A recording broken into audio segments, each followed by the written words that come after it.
For most people, saving up a down payment can be the biggest barrier to buying a home. That's why Rocket Mortgage is lowering down payments to 1% for eligible home buyers with ONE+. You heard that right. 1% down on a home with ONE+ from Rocket Mortgage. You put down 1%, Rocket covers an additional 2%, and you're off to the races. Call 1-800-4ROCKET or visit rocket.com to see how you can get a head start on your starter home. Rocket Mortgage LLC, licensed in 50 states, NMLS, consumeraccess.org, #3030. Wake that ass up. Early in the morning. The Breakfast Club. All right, well, let's get in some front page news. Now, if it's true and JayZ really bet $1 million that OKC would win in 4, he lost his money. He lost his money. Because last night the Pacers won 116-107. They lead the series 2-1. I don't think anybody expected that, but it might be the Pacers might take it now. Like this might be the Pacers' year. I didn't know. I mean, I think I saw them winning in at least 2 games. I still think OKC will win the series, though. I don't know. This might be the Pacers' time. They beat Cleveland. They beat New York. Why deserve a chance? Yeah, it might be their time. This is the era I hate. We do this every day, every time. Last game, he was like, I don't think if they'll win another game.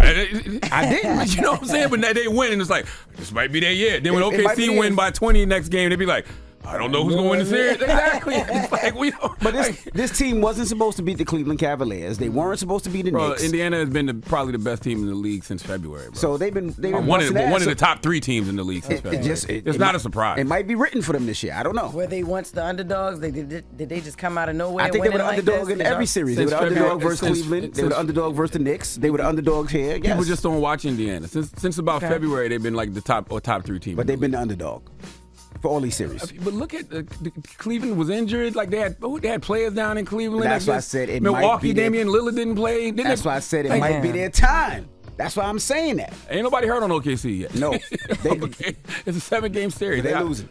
All right. Well, good morning, Morgan.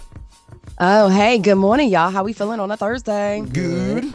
All right, good. Love to hear that. Of course, we'll address the developments of what's going on in L.A. regarding the anti-ICE protests. But first on front page, let's get into some international news. The State Department is ordering all non-essential staff to leave the embassy of Iraq as tensions flare up between the U.S. and Iran. Now, President Trump confirmed the development last night as he visited the Kennedy Center in Washington, D.C. to see Les Miserables. Let's take a listen to his comments. Well, they are being moved out because it could be a dangerous place, and we'll see what happens. But they are we've given notice to move out, and we'll see what happens. Somebody was shooting behind him. What was going on in there? Right. What was that noise? Probably preparing for his military parade. Staff members are also being told to leave the U.S. embassies in Kuwait and Bahrain. The order came early Wednesday after Iran threatened to target U.S. military bases in the U.S. The U.S. and Iran had reportedly reached a stalemate in their nuclear negotiations, and President Trump has threatened to strike if the Iran talks failed. Now, Iran's defense minister responded to Trump's threats by saying it will target without hesitation U.S. bases within its reach. In other international affairs, trade to be specific, White House says that President Trump is going through the proposed trade deal with China. Now, White House Press Secretary Caroline Leavitt said Trump is happy to work with his trade team and happy with the work the trade team has done, and shared details on the proposed trade deal with China at yesterday's briefing. Let's take a listen to that. China has agreed to open their markets to the United States separately of this deal. And when it comes to this deal, we're going back to the terms that were agreed upon in Geneva for the release of some of those critical minerals and the magnets from China to the United States. And we have agreed to fully comply with the Geneva Agreement as well. She went on to say that Trump will have more to say on the subject soon. And Elon Musk is walking back his comments, but I won't get too much into that. We'll talk more about that at 7. He said he might have gone too far. But yeah, we'll get into those comments at 7. And then we'll go ahead and also talk about what's also happening in LA regarding these anti-ICE protests. So stick around for more front page news. Keep telling y'all, money is not power. Power is power. So, you Elon Musk and you jump out there and get sporty. And then Donald Trump says, all right, I think we want to cancel some of his contracts, his government contracts. Okay. Yep. I'm sorry, boss. All right. Well, get it off your chest. 800-585-1051. If you need to vent, phone lines are wide open. Again, 800-585-1051. Call us up right now. It's The Breakfast Club. Good morning. Morning, everybody. It's DJ NV, Jess Hilarious, Charlamagne the Guy. We are The Breakfast Club. Let's get back in some front page news. Now, last night, NBA, the Pacers beat the OKC 116-107. The Pacers lead the series 2-1. What's up, Morgan? Hey, y'all. Hey, so as previously mentioned in last hour, Elon Musk is walking back what he said about President Donald Trump, saying that he went too far. Now, this follows the war of words with the president on social media last week, which started with his opposition to Trump's massive spending bill and culminated with him claiming that Trump was mentioned in the Epstein files. Musk later deleted the post. Now, Musk is saying that he has regrets.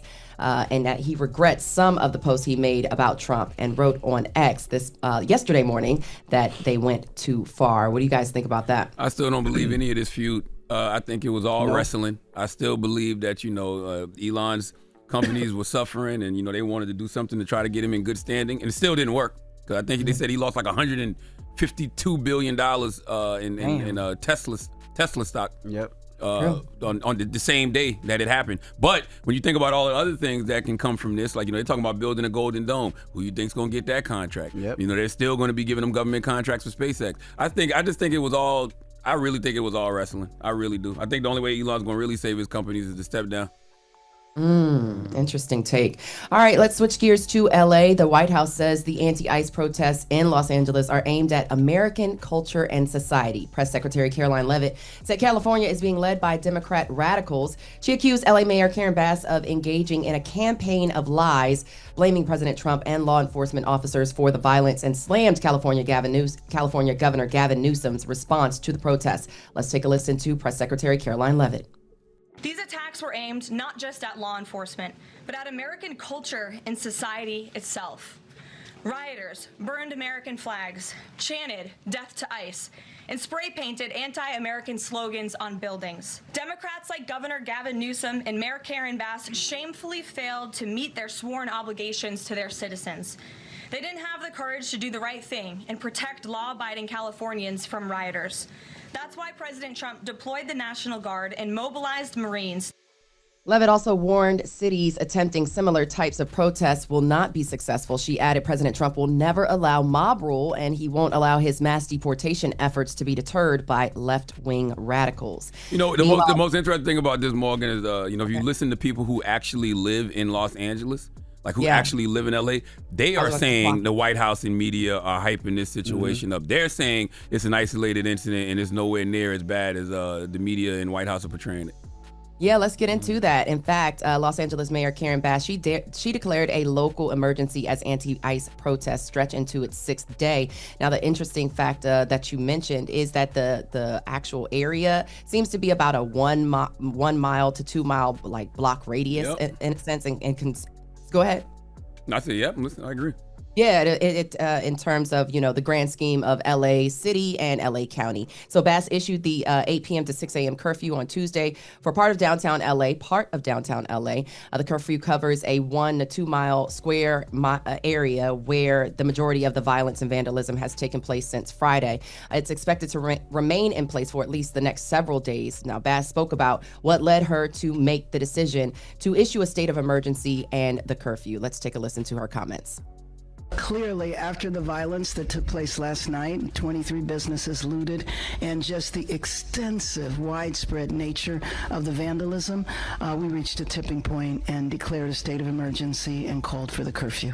Now, California Governor Gavin Newsom, he says the state is increasing state and regional law enforcement to that region. Newsom says the effort is to, in his words, clean up Trump's mess amid protests that have turned violent at times. Let's take a listen to comments from California Governor Gavin Newsom.